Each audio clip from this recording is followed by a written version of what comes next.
And next week will mark the beginning of February. That's when we will formally mark 1 year since the war in Ukraine began. It started on February the 24th.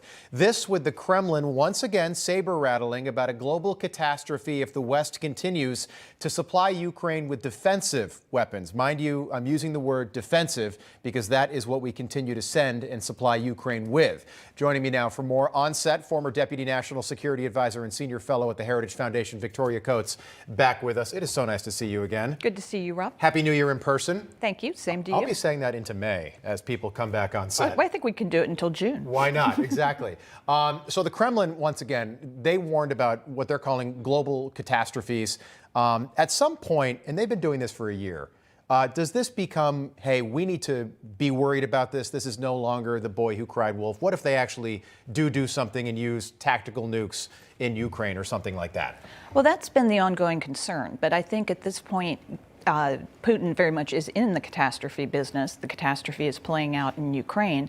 And what we need to do is get this wrapped up. I think as it drags into a second year, the suffering of the Ukrainian people and the suffering of the American people with higher prices and the sort of degradation of our security architecture, the priority for the administration has to get this stopped. Yeah, we were talking about Ron Klain's legacy during an earlier segment. Chief of Staff at the White House, he's leaving. His legacy is a crisis at the border, an all-time high in gas prices, and inflation at a 40-year high. That's the Biden White House and Ron Klain's legacy right now. Retired General David Petraeus was on with Greta right here on Newsmax recently and basically said that Russia, not Ukraine, can't continue this forever.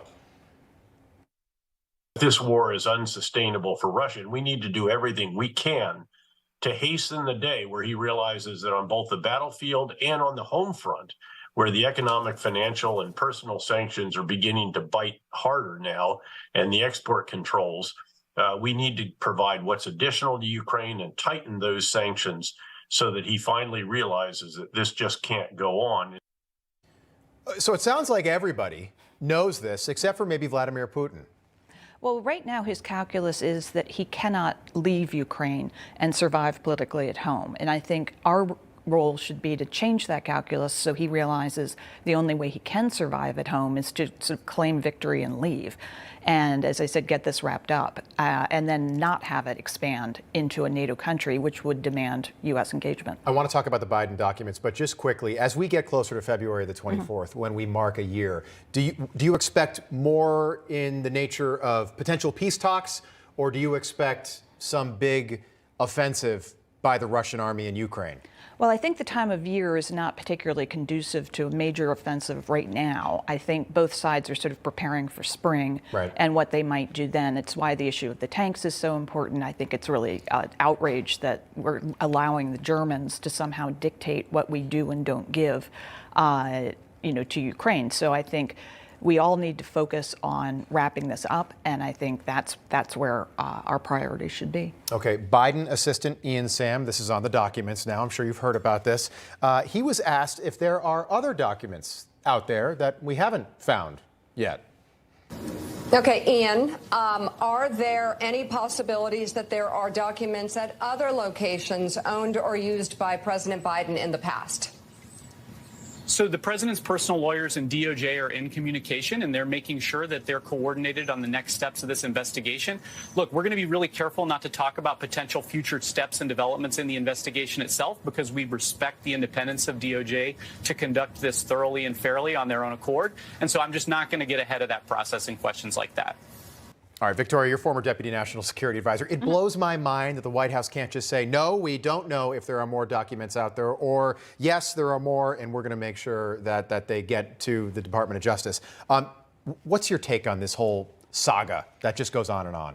Well, I can put on my archivist hat because I was Don Rumsfeld's archivist for 5 years and dealt with his papers from Congress, from the White House, from the State Department, from the Department of Defense, and he deeded his papers to the Library of Congress, which is what a normal person does, and the papers are held by an official, organization that can handle them. And after he left the Bush White House? Right. Okay. Well, not to pick nits, but he started in '79 after he left the Ford White House. Right. And then did an additional gift, but that's how a responsible person who's been a senior administration official handles their papers, because a professional goes through them, the classified, if there is any, is put into the proper spaces. And this, keeping things in boxes, in garages, is just wildly irresponsible. And I don't think they have any idea where this stuff is. So do you expect the Biden beach house out there in Rehoboth Beach to be raided maybe this coming weekend? We know Joe Biden's going to Camp David, so the house will be, he won't be there. Yeah.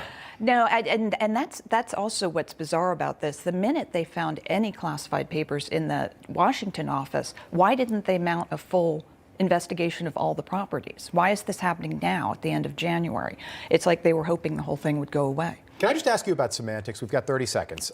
With Donald Trump, they were clearly classified documents. With Joe Biden, his attorney and the assistant U.S. attorney called them items with classified markings. Now, I know we're talking semantics here, but that's a stark difference between August and January. Oh, absolutely. And I think if the president really wanted to be transparent with the American people, he could now, as president, declassify these things, put them through the process, remove sensitive materials, and have the American people see what's in them. Yeah. And Karine Jean-Pierre just continues to non-answer the press, and they're upset about it. Victoria Coates will pick this back up next hour. You're going to be back with us. Appreciate it. Victoria Coates, former Deputy National Security Advisor, joining us this morning. We have got